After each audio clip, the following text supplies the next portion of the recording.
welcome everybody to the latest episode of the Misplay. I'm Josh, I'm Tyler. and welcome. It's been a bit, but I think it's been a couple of weeks since our first episode. Been a couple went weeks. We mentioned somewhat bi-weekly, somewhat whenever we find time. Yeah, it's basically the podcast where you and I sit down, we talk about anything and everything TCG related that's been going on in our lives. Predominantly, we'll be Yu-Gi-Oh because that's the TCG we play mostly. Yep. And a whole bunch of stuff has happened the past couple of weeks. Yeah, it's been a busy couple of weeks. Yes, yeah, really, really exciting. I guess the first thing I wanted to touch on, because it's just happened, it's fresh, is the Megatin 2021. We've been waiting for any of our local retailers to put up pre-orders for it, because we like to go to specific ones instead of eBay, if possible. 100%. We've got to support Australian businesses. Yeah. And I guess the reason why we were so excited, anyone that's been following the Megatins 2021, I think it's my personal favorite set. This is the biggest thing for you of the year, by far. So for anyone that listened to the previous episode we did, I guess the series debut. Yep, the intro, the start. Thank you to everyone which left a comment on that one. But we play a variety of decks. You know, I play Virtual World, Tri-Brigade, Sky Striker, Eldritch, all the way down to some weird ones like Harpy and Spirit Charmers, World Chalice. And you do as well, you play Aroma, Dragon Maid, just picked up Orcus, Live Twin, Magistus, here, that, and everywhere sort of thing. So we play a big variety of decks, and the Megatin 2021 has stuff for a lot of decks that we are either running currently or building. Yep. They have reprints for cards like Fractal is now no longer $30 AUD. It is now $10 AUD. Yep. Airborne Assault for Tri-Brigade was $12 AUD. Now it's 45 cents. Yeah, so this is a lot of reprints for our decks. Most of your decks got reprints. Yes, and I'm ecstatic for it. A couple of mine did. But I didn't go as deep dive as you. Like, for instance, I recently picked up Shadow. I recently picked up Orcus. And they got some reprints, namely Gearsu, going from $50 to $10, which is nuts. Incredible, because that's the best card in the deck. Yeah. And then Shadow got some very important reprints, which I was able to pick up some of those. Schism, Wendy, Ariel, and the last one I can't pronounce, starting with a Q. Or something? Queelos. But this one was mainly your reprints, as this essentially finished off like 5 of your decks. Yeah, so the one which I was really excited for was Dogmatica. I'm not, like, the stuff we do isn't going to compete in the meta, but in our little tournament format that we're doing, which we discussed last week, if you're interested, not last week, in last episode, but Dogmatica is something I've wanted to build for quite some time. You've been interested as well. We were both, when they first got shown, like, what ages back, before Rise of Duels got announced, it was like, wow, these look incredible. They were called Dragma back then. Yeah, they were called Dragma. Yeah. And then it was like, that name's not going to stick because it is, religious, and what it would be in the OCG. Then we're like, Dogmatica doesn't sound as cool. And we started calling it Dragma, but then we eventually went over to so-and-so. But like, Ecclesia's $30, Fleur de Lis $30, Fallen of Albaz is $30. Nadir's Servant was $90 to $100. You're looking hundreds of dollars just for one of each of those cards, and you pretty much one place. And Titanic Light as well, with the card to have in the extra deck to pitch with Dogmatica Punishment was $25 roughly, and they got reprinted dirt cheap now. I mean, Nadir's Servant's $30 now, which is the most expensive card. One of the most expensive cards in this set. There's one that tops it, but which we'll get to. But the fact that it dropped from $100 roughly to $30 means you can get a play set for what it used to cost for one. Yeah. And I had to pounce on that. So we just did a big haul. We spent... we're not going to say how much we spent. No, I didn't spend that much. I spent a lot because I was just like, I've got to go for it. But I'm super excited for it because I can run that now. I can run a pure Tri-Brigade with Airborne Assault now, Fractal, which is the main one I really, really needed in there. I'm excited, and I'm going to destroy you in this tournament. It's going to be an interesting tournament because obviously our tournament last December was the start. My decks most of it were pretty trash. Then this last one, they got a lot better. Now this one, my decks are by far the strongest they've ever been. Yeah. And your decks are probably the strongest they've ever been. Yeah. But I feel like the gap's been closed a lot. Yeah. Especially my 8th tier deck is very comparable to some of your good runs. Yeah. So the way it's kind of gone is the very first tournament we did, your bottom tier, which was in the tournament, were insects. I didn't even have 8 decks to run, really. It was horrible. And then the tournament after that, your bottom tier, like you just got Adamancipator. You just got some of these other archetypes. Very, very fresh to him. Not a lot of time behind them. Didn't have the ideal cards for the most part. It was like version 1, there's filler cards. But it was an upgrade from insects. That's definitely an upgrade from original insects. And now you've taken, Adamancipator to this new level. You've taken Rika to this new level. And Rika now is in the bottom half. It's interesting that insects might be back in this tournament at 8. Yes, yeah. But there'll be a completely different version of insects. B Troopers changed that like 100%. crazy, which we didn't get to talk about, but it's been out for a while. You guys know what B Trooper is and what it does. What an incredible archetype. Incredible, like generic insect support. It's phenomenal. But this tournament with this set, with the Dharma set, what's going to be coming out with Burst of Destiny. So we'll touch on Burst of Destiny real quick. Oh my god! So I mentioned it once. I think we mentioned it last episode. I've started playing Magistus somewhat recently, and incredible engine, great cards, great consistency, a good middle ground between offensive with slightly defensive. But they missed a closer. They didn't have a boss monster. But Burst of Destiny says, "Here you go," right? Gives them the absolute showstopper in Diamond that just essentially stops your opponent playing extra deck cards. It's scary as hell. So anyone that plays a format similar to what we play, where it's mainly pure archetype and deck builds, Magistus are incredibly consistent because they just have 1 to 2 card combos again and again and Pretty again. much the whole deck is 1 to 2 combos and you can get into them consistently. The only thing they lack is a boss monster with a win condition. Yeah. They don't suck right now at all. No. But they need that powerhouse. You know how like Rockets have Boral Sword and they have Savage Dragon. They don't have that right now with Magistus, but they're getting one in that synchro. And it just straight up doesn't allow me to play the game. Yeah. It's wild. It's absolutely wild. It's terrifying. Yeah. Like I want to say like your best deck right now is Dragon Maid. Yeah. It's a very good For deck. nearly a year, that's been my best deck. Yeah, and it's incredibly consistent. It has both firepower and the ability to control the board a little bit, and make me pay for it if I'm trying to get rid of Shio, for example. Dragon Maid is a very self-sufficient archetype in itself. And Magistus is very, like, it takes consistency to another level. It does what it needs to do off 1 to 2 cards. And then with its new synchro that's coming out, it's just going to be incredibly powerful. It has the firepower. It has the ability to control all in itself. And you're always going to have the back row that it needs to get all of its effects. 100%. You know, that is the archetype that you own. That'll be the biggest upgrade. It sounds weird, but that's the one that terrifies me the most. It'll have by far the biggest jump when Burst of Destiny comes out. Yep. Like, I've got 2 other archetypes I'll talk about in a little bit. They got announced for support recently, 2 of my old archetypes. But this is the one that's going to have the biggest jump in power level and firepower from 1 card. You know what's going to be fun is 2 of your decks are going to just skyrocket for this tournament all at the same time with insects and Magistus. It's wild because B Troopers are getting support as well in Burst of Destiny TCG, which we don't know yet, right? Which they haven't announced what it's going to be, but if it's anything close to what the original B Trooper thing was, I have no complaints, no concerns. Yeah, they're really, because really good. Everything in that archetype makes sense so far. Yeah. Do you have anything coming out in Burst of Destiny off the top of your head? I have.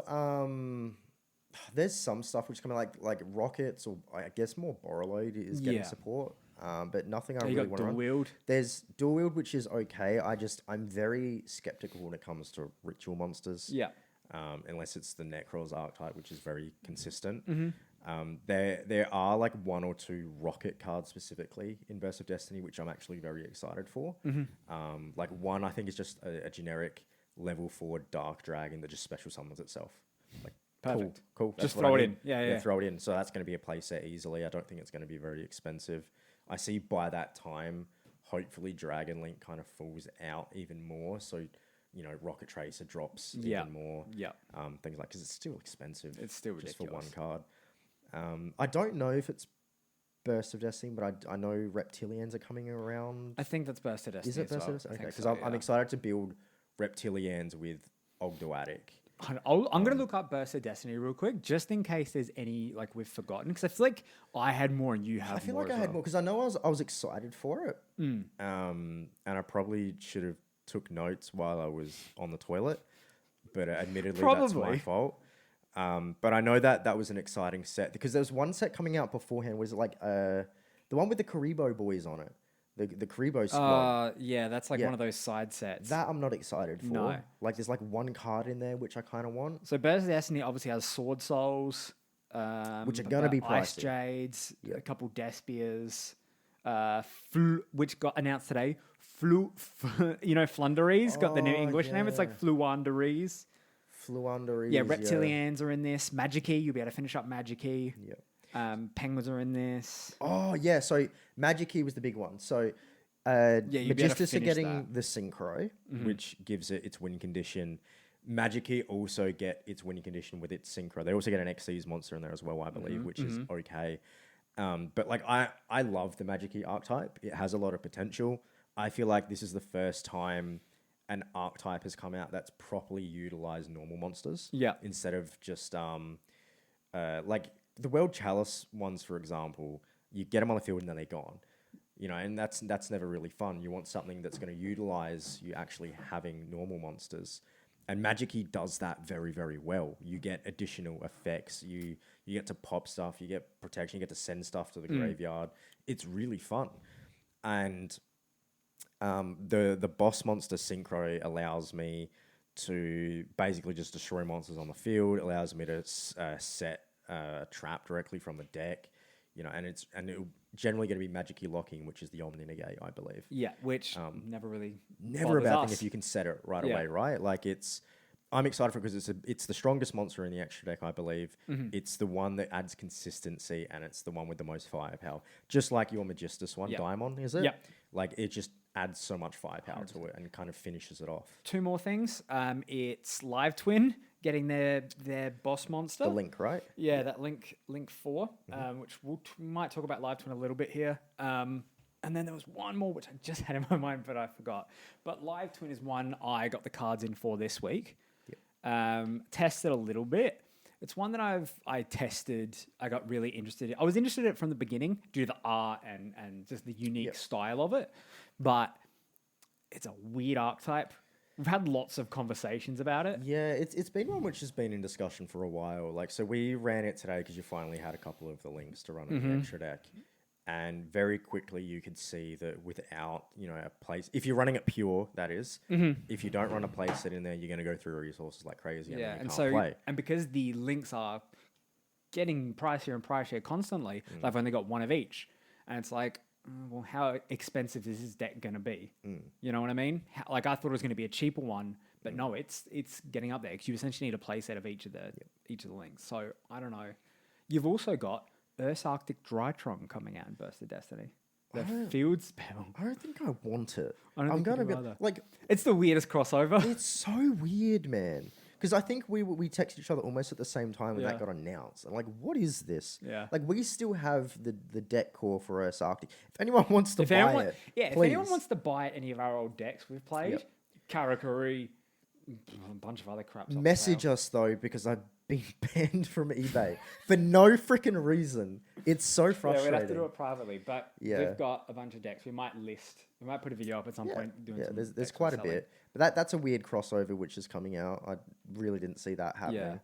But I don't think I'm going to put it in Drytron. I like where think so. Drytron's I at like- the moment. Yeah.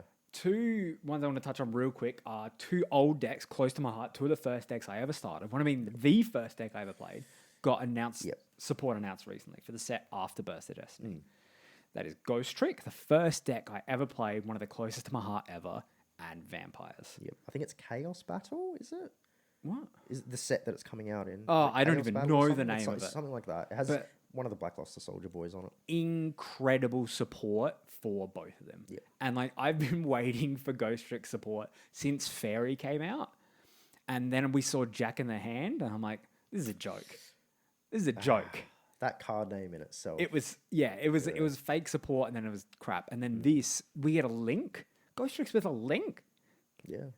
What? And you get to use face down Ghostrick monsters as material. Incredible. That's Incredible. neat. So I've been playing Ghostricks originally when they were beat down, and then I originally transferred them to like a deck out, like a mill deck. Yeah, mill deck. middling success on both because they're not really built for that. They're built for beatdown in like 2010 where they still struggled, but I still ran it. I probably have, I think, the best Ghostrick mill deck you can make. I think so. It's been through so many revisions. Yeah. Man. And then Vampire as well is a deck that's like half the Vampire archetype doesn't really go with each other. And even Vivide's a bit like, what the fuck? It doesn't work 100% with Sucker. That's the thing. Like, you can tell that there's meant to be synergy, but it doesn't work properly. It doesn't work properly. Yeah. And now this new stuff works fucking incredibly. So I hadn't run these decks in a while, but I have to get them back up to scrap for when these new support comes out because it like seeing that Ghostrick support reinvigorated my love for that archetype. Because it was hard to run right now when we're going against Virtual World and Drytron and these top tier decks. It's hard to run Ghostrick. You know what I mean? Even with so where it is at the moment, and I'm actually going to force you to do a deck build on it before transition over because my Spirit Charmer deck build, my Harpy deck build, I believe is the best pure build there is out there, and I think your Ghostrick one is as well. But that in itself, you can, from where it first came from, which was, I guess, beat down Ghostrick, which didn't work at all.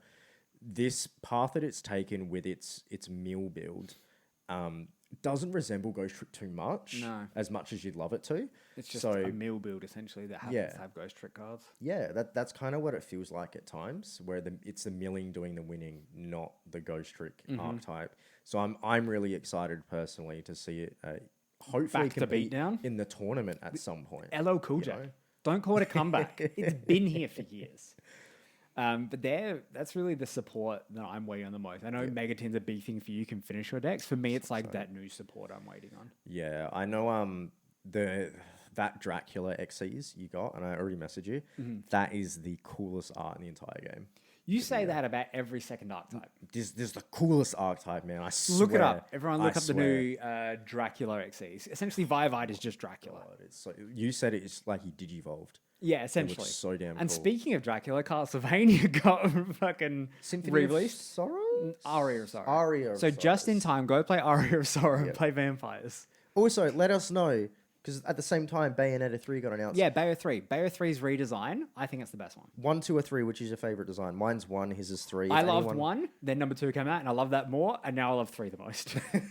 Bayo, that's the natural progression. Natural progression. Right, that's what it is. But the super long, thick twin tails, we're off topic. We're off topic. It happens when we talk about the ladies. So it is the afternoon here, and we did do some sets today. Yes. Running some new decks. Do we want to run through what we've gone through today?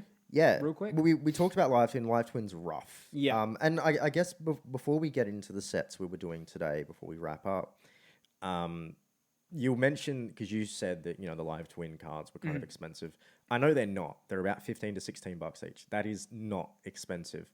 But you have to consider the fact that I have about 20 decks. You're building like around 10, 15 decks, throughout the year. It's a lot. So when you're trying to make all of these decks as competitive as the other, if not more, $15 does become a lot when you need a play. And it's $15 per card. So we're looking 30, 60 plus. You know what I mean? So when you're building as many decks as we're not focused on 1 to 2. And will I love it? You know what I mean? Yeah. And if I get that, I've already got most of the deck, right? So it's not like, $60 get a deck, full deck. No, that's to finish the deck on top of what I've already spent. Like with Shadow, so I built Shadows. I got I guess all the cards together. That cost me about $130 to $140, and then I passed that on to you. But that deck wasn't even finished. Yeah, like you still have to order cards. You've still got to get Schism, which is expensive. Yeah, you've still got to get Quad Shadow, Hell Shadow, all these other Shadow cards which are coming out. So I just want to touch on that because $15 per card if you need a playset does get very expensive in our 100%. Because again, we're running 10 to 20 decks, right? And essentially, I understand if you're playing a meta deck or if you have 2 to 3, your staples transfer a lot. But we need staples for every deck. Everything. So it all adds up, right? And we have other interests apart from Yu-Gi-Oh as well. Yes. So if this is our only hobby, only interest, that makes sense. We've got other parts of our lives that need this cash. Yep. So we really have to stretch it and make that money work wherever we can. Yep. The sets. The sets today. The sets running today. So we talked about Live Twin. We also ran... You ran a bit of Orcus today. Orcus for the first time, yeah. So you don't have, is it Gearsu? I don't have Gearsu, yes. So Gearsu the Mech Knight. But overall, you can tell how strong that archetype is. The consistency and the strength. Yep. It's just... Gearsu takes it to another level. Yeah. And I can see him doing very, very, very well in our archetype once I take out all the fillers, get Gearsu, and make that as streamlined and as tight a deck as possible. I can see that being incredible in our like meta. Like I said off the pod, I see your top 3 being Dragon Maid, Magistus, and potentially Orcus, which is how consistent it is. Yep. Which is a huge upgrade from what it was. And then below that, you're going to have, your Adamancipator and things like that, which in itself is really, really scary at times, especially if it's going first and you don't brick. You can't stop me. Yeah. We did test some other ones. I did run some of my lower tier stuff like Crusadia. Yeah. I'm going to have to tweak Crusadia. So I will do a deck build at some point for Crusadia because I think they're really easy to build, but there's a lot of leniency as to what you can do with them. Right now, I've gone 100% into turbo out the arse. So it's like I have a rocket build, which I'm very happy with, but it can do a little bit more. Crusadia can't do what rockets can. They've got like 2 things. Do you want Equimax or do you want Avramax? Which one do you want? Yeah. Select you've come to a fork in the road, select your path. That's kind of what Crusadia is. So I think once I've got the ratios properly where I can turbo without every card in the deck being turbo, I can start adding in some interruption cards, some go first cards if I need to, things like that. I love them. I adore them. I love how much they all synergize with each other, which is kind of the opposites to Vampire. Yeah. But they do need to be tweaked. So right now, out of the decks that we're running, they're the worst deck I have. I think so. Right now. So when we're running Live to Win testing and when we can running use it against Orcus that and testing them, they're it's a good baseline. Good baseline. If you can beat Crusadia, you're on the right path. Yeah. Because Crusadia do deserve a spot in what we're doing, but I think it's more, I like using them currently as just that measurement tool. Where's it at currently? They faced against my first version of Zodiacs, where I got all the Zodiac cards in, but, Zodiacs have had Barrage got banned in between me ordering it and the card arriving. Yep. So Zodiacs are still iffy right now on how if I'm gonna sit with them because there's a lot of banned cards in that deck, and it's not sitting right in my heart to run it. Yeah, I mean, you guys might be wondering how the hell do you run Zodiacs without Dryden? So what you do if you listen to our first episode of the Misplay. If we're running an archetype, you're allowed to run one of each banned card of that archetype and no more. So you're allowed 1 Broad Ball, 1 Dryden, 1 Barrage, for example. They're all banned. You're allowed 1. You can't obviously run, 1 card outside of archetype. If you want to run a Pot of Greed, no, get fucked. But that's the way it generally works. But obviously, if so much of the Zodiac archetype has been hit so badly, and I know half the fan base love it. They're all middle fingers to Zoods. The other half is it's not even Zodiac's fault. Yeah, Barrage got banned so Zeus could live. So Zeus and Utopic. But I understand Future. Yeah, so I have mixed feelings about it. So right now it's it's in a weird spot. I've got to test it out more and see how I feel in the heart because it doesn't matter if it's a win or it loses where it's at. It's how I feel playing the banned cards. What else do we play? I do like how unique it was. Which was neat, despite the fact that it single-handedly says, I'm an Xyz deck, but I'm not going to Xyz summon. Yeah. It's really, really weird. We did also, or I played, I guess I should say, was True Draco. Yes. At full power, and they're fun. True Draco and Orcus had a grind fest. We were meant to do a set, and the second game went so long, we just said, let's check on the pizza, and we ate pizza, and watched YouTube. It was... Because that was 12 turns maybe. Oh, it was so It was long, a lot. dude. It was a lot. It was just a grind fest. And then I ran Shadows for the first time as well. Which you can tell the potential's there. Obviously, you guys know Shadows are great. But I played one set of Shadows when I bought them and I was done with them. I don't like the stop, start play style of always having to go through what's been sent to the graveyard. I have to play off that. Not for me. But I understand that obviously if anything goes to the graveyard and you can play off that, it's extremely strong. Yeah. So, it's similar to Burning Abyss in a way. So I think you'd enjoy it. But obviously the big difference between Burning Abyss and Shadol's is Shadol's extra deck is bonkers. It's cracked. It's like wild. Grista has just the summon negate. Shekanaga has the effect negate. Wendy is once per turn, get stuffed. Yeah, like it's insane what the extra deck can do. I know Apollone's just got the negate one card on the field when it's summoned. Like there's so much you can go into. It's like a toolbox. Yeah, it really is a toolbox. It really is. Shadows are just like the toolbox of archetypes in the extra deck. But I think once, because you did order the cards. Yeah, right? I ordered some cards when during the week, and then I got the reprints today. Oh, I ordered the reprints today. Yeah. So we'll see once I've got all the cards in how I feel about it. But I did feel reasonably good because I really love the toolbox style extra deck of what do I need? Okay, I'll get into that. You got it. Yep. As opposed to like Burning Abyss is so different. Where it's like, okay, I'm pretty much going into Dante every time. Yep. Or I'm pretty much going to Dante and Virgil and go from there. So this is like, oh, do I need an app clone here? Do I need a Wendy? Do I need a Grisha? Do I need whatever? Yeah. I think that's all the decks run so far, just those 4. Pretty much, yeah. Like we did run Sulfur Chord against one of your decks. I can't remember what that was Shadol, but... Oh, was that Shadol? Yeah, that didn't work at all because the flip effects don't work and then the graveyard effect don't work. Yeah. So when Gracie attacks, you can't activate any effects during the damage step or the whatever it is. Yeah. So the flip effects didn't go off. It was just... I enjoy Sulfur Chord. They're better than we originally thought. Yeah, Ancient Guardians came out. I was excited for it because I really wanted Ogdoadic. You were interested in Earth Arctic. Yeah. And I was like, well, Sulfur Chord's left over. I'll build it. I don't have a lady deck, really. I'll build it. And they're the only one which is stuck. It's wild. So far. Watch that be the same thing for the next deck build set. Grand Creators? Yeah. Oh, what's that one? So you've got Exorcisters... Punk and Brave Token. Brave Token. And Brave Token's the one which is actually getting meta play in the OCG. A lot of meta play. So the one recurring thing I'm seeing in OCG right now in competitive play is Brave Token and the new Destiny Hero Fusion. Yeah. Which we were talking about today. We were talking about Dragoon. And the issue as well, because I think it was Callie was talking about it, and he raised a good point. And I think this is why when people talk about Dragoon, I don't tend to say Dragoon needs to be banned. Because there are loads of really busted boss monsters, but they're generally pretty difficult to get out. And the drawback with using Red Eyes Fusion to get out Dragoon is I believe you can't summon other monsters the turn you use this card or something like that. Like it's a huge drawback. But obviously at times Dragoon is worth it if you've got nothing else to go into. But the issue is Verte Anaconda, which copies the effect of any fusion spell card. So you don't have the drawbacks of it, and that's the bonkers thing. That's why Verte's used in so many decks. Like it's not. I don't have an issue with Dragoon. I have an issue with Verte. Yeah, and it's like, why Barrage was banned so Zeus could live. Yeah, like it's nuts what's going on there. So.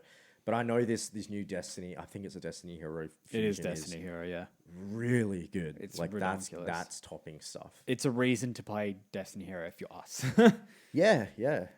But we're running low on time, so we won't get too much into that. Do you have anything else you really want to chat about in this episode?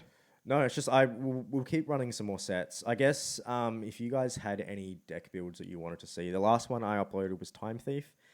That's probably the first XC's deck that I've played, which I've really, really enjoyed. I played it today, actually, and it did really well. Had a comeback. Time Thief going first is tough to deal with. Tough, man. Tough. Like, if you manage to go into Time Thief Redoer with the Perpetua to just feed it the cards it needs, it's really strong. But yeah, I'm enjoying that. I'm going to have more XC's decks because Heratic will come out at some point. I'm waiting on more cards to become available for, kind of a budget, and then Exorcisters eventually. That'll be next year, One more topic, our little Road to Glory, our little gauntlet. Oh yeah. We've decided on the deck we want to do. Yes. So can I say something quickly about that? It. So I did mention in the first episode that we were going to do appliances most likely, and thank God I didn't say I promised or like. Thank God we're not sticking to it. Had my thing and I was like, I swear to God, because that appliances are the most contradictory archetype I've ever come across in my history of playing this game. I don't get it. So no to appliances. No to appliances. Now. We've decided on Jinzo. Yeah. So we picked Jinzo because Jinzo is nostalgic to a lot of people. If you watch the original series, it's a easy to understand concept of no traps. And most of the cards are relatively cheap. Most of the cards you can get in common. So we're going to be looking towards a Jinzo deck, which obviously isn't going to be strong.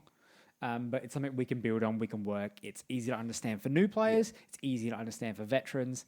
And there's nothing more frustrating than getting solemned. So fuck your traps. Yeah, like it's... And in our archetype, we have a lot of decks which still utilize traps. You know, we don't have trap-based decks like... I did. Like Trap tricks. Paleo and stuff like that, and trap tricks. We don't have those anymore.